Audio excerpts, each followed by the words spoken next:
Hey guys, in this video we're going through Chapter 3 on polynomial and rational functions. We're going through Section 4 on the graphs of polynomial functions, and we're doing problem 49, which says use the graph to write a polynomial function of least degree.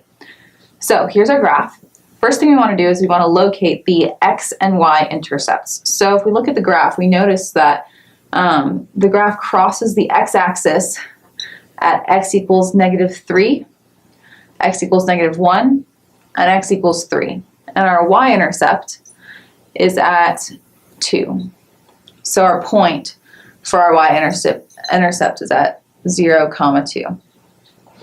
So that's our first step. Next, we're going to write the general equation for the function that we're going to get. So we're going to get f of x equals, we're going to have a stretching factor a, and then we're going to multiply all of our x-intercepts, all of our zeros together. So if we notice, we've got a -3, a -1, and a 3. So if we want our form to be x minus h, where h is each of these numbers, we have x minus -3 for our first one, which is x plus 3.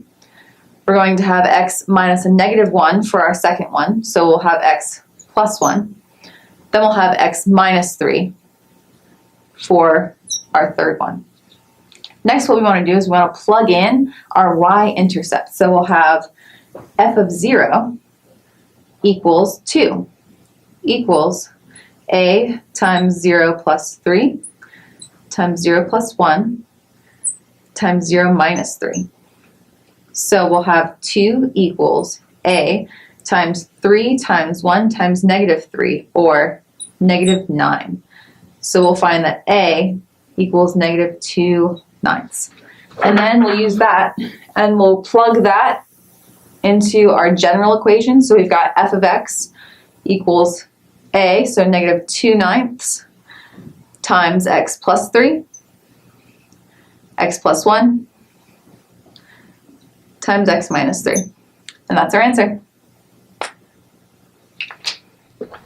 I hope you found this video really helpful. The concepts we covered in this video are true no matter what pre-calculus class you take, and the examples I cover are from this textbook right here. And remember, if you're a Baylor student currently enrolled, there is free tutoring on the first floor of Sidrich. You can create a one-on-one appointment online or drop in anytime during our business hours. Please visit our website, www.baylor.edu/tutoring, for more details. Sic 'em Bears.